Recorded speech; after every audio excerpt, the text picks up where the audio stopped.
Most people ignore missed calls. They see the number, check if they recognize it, and move on. James Calloway was not most people. He was a man who returned every call, every voicemail, every message. His wife used to tease him about it, said he was the only person alive who still called back unknown numbers. She used to tease him about a lot of things before the accident. James lived alone now in a small flat above a dry cleaning shop on Morley Street. Quiet, unremarkable, the kind of place a person goes when they stop caring where they live. It was on a Thursday evening in February, 3 years after the accident, that he saw the missed call. He had been in the shower. 10 minutes, maybe 15. He came out to find his phone face down on the kitchen counter. One notification glowing on the screen. One missed call. No name, no number, just unknown. James picked up the phone and stared at it for a moment. He had received unknown calls before. Everyone had. Spam, sales calls, wrong numbers. But something about this one made him stand very still in his kitchen for a long time. He pressed call back. The line rang once, twice, 3 times, and then someone answered. The voice on the other end was barely above a whisper, faint, distant, like someone calling from the bottom of a well. James, it said, just his name, nothing else. James pressed the phone harder against his ear. Hello, he said. Who is this? A long silence, and then the voice again, still whispering, still impossibly faint. You need to check the car, James, before they do. The line went dead. James stood in his kitchen for a very long time after that, the phone in his hand, the silence where the voice had been. You need to check the car, James, before they do. He told himself it was a prank. Someone who had found his number. Someone who knew about the accident and thought it would be funny too. He stopped that thought before it finished. He put on his coat. The car had been sitting in the underground car park beneath his building since the night of the accident. 3 years. He had never been able to bring himself to sell it. Never been able to bring himself to go back down there either. The car park was cold and silent at 9 in the evening. Fluorescent lights humming overhead. Most of the spaces empty at this hour. His car was in space 14, right at the back, exactly where he had left it 3 years ago. He hadn't seen it since the night the police drove him home. He almost turned back twice on the way down. He didn't. The car looked smaller than he remembered. Dusty. One of the rear windows still cracked from... He didn't finish that thought either. He stood in front of it for a long moment. Then he reached out and opened the driver's door. The smell hit him immediately. Dust and old leather and something else he couldn't name. Something that made his throat tighten. He checked the glove compartment first. Nothing unusual. Insurance documents. An old parking ticket. A lip balm that had belonged to... He closed the glove compartment. He checked under the seats. Nothing. He was about to stand up and leave when his hand touched something under the driver's seat. Something small, rectangular, taped to the underside of the seat with black electrical tape. He peeled it off carefully. It was a USB drive, small and black and completely unmarked. James crouched in the cold car park staring at it for a long time. Then he went back upstairs. The USB drive contained one folder. Inside the folder were 47 files, videos, all of them recorded on the same date, the night of the accident. James sat at his desk and stared at the screen for a long time before he opened the first one. It was dashcam footage from his own car. He had forgotten the dashcam even existed. It had been installed by the dealership when he bought the car 2 years before the accident. He had never once thought to check it. The police had never mentioned it either. He pressed play. The footage was timestamped 11:34 p.m., the night of February 14th.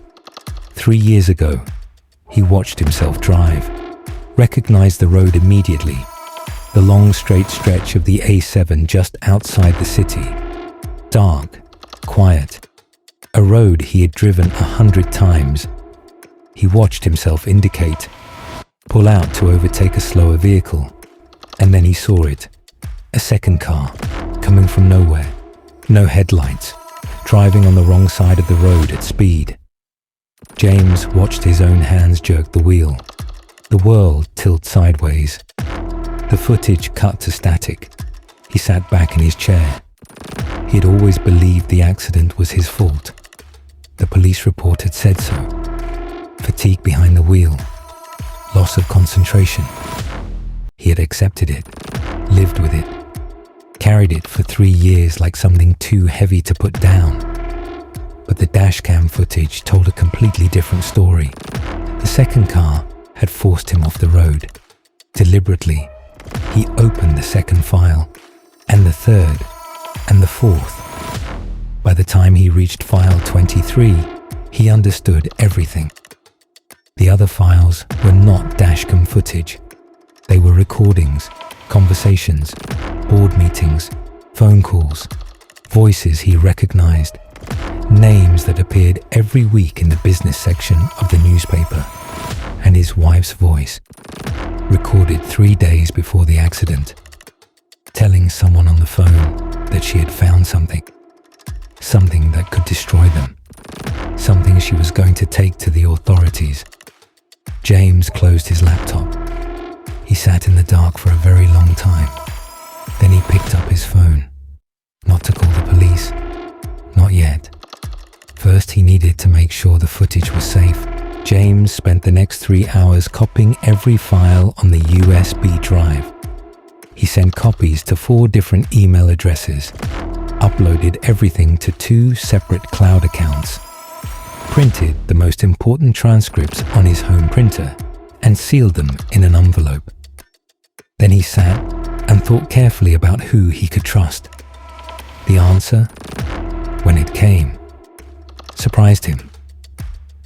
There was a journalist, a woman named Carol Marsh, who had covered the original accident for the city newspaper.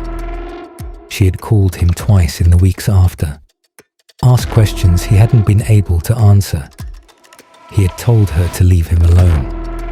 He found her number in an old email. She answered on the second ring.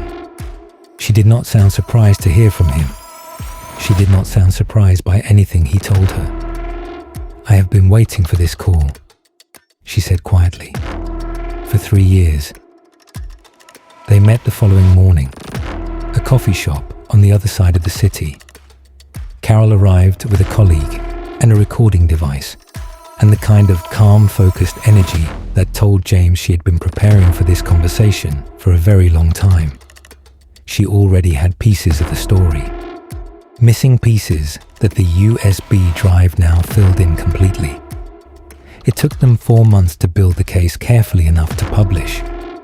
4 months of late nights and careful meetings, and moments when James was certain someone was watching his building from the street below. Maybe they were.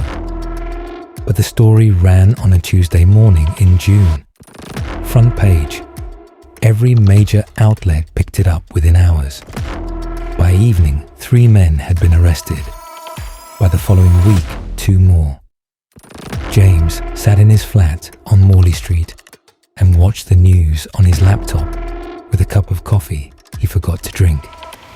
He thought about his wife, about the call she had made 3 days before the accident, about how close she had come to bringing this to the surface herself. She had known, she had found it, and someone had made sure she never got the chance to use it. But she had hidden the USB drive first. She had known they were coming, and she had left him the one thing he needed, hidden in the one place she knew he would never look until he was ready. James picked up his phone. He looked at the missed call notification still sitting there on the screen. unknown. He would never know for certain who had called him that Thursday evening, who had whispered his name down a silent line and told him where to look. But he knew what he believed. He pressed delete on the notification, picked up his coffee, and for the first time in 3 years, he sat in the quiet of his flat and felt something he had almost forgotten existed: peace. That was The Unseen Hour, a story about the calls we almost miss, the people we lose, and the truth that refuses to stay buried no matter how deep they dig. Some missed calls change everything. Make sure you never ignore yours. Subscribe to The Unseen Hour. A brand new story is coming very soon. And remember, the truth always finds a way to call back. Good night.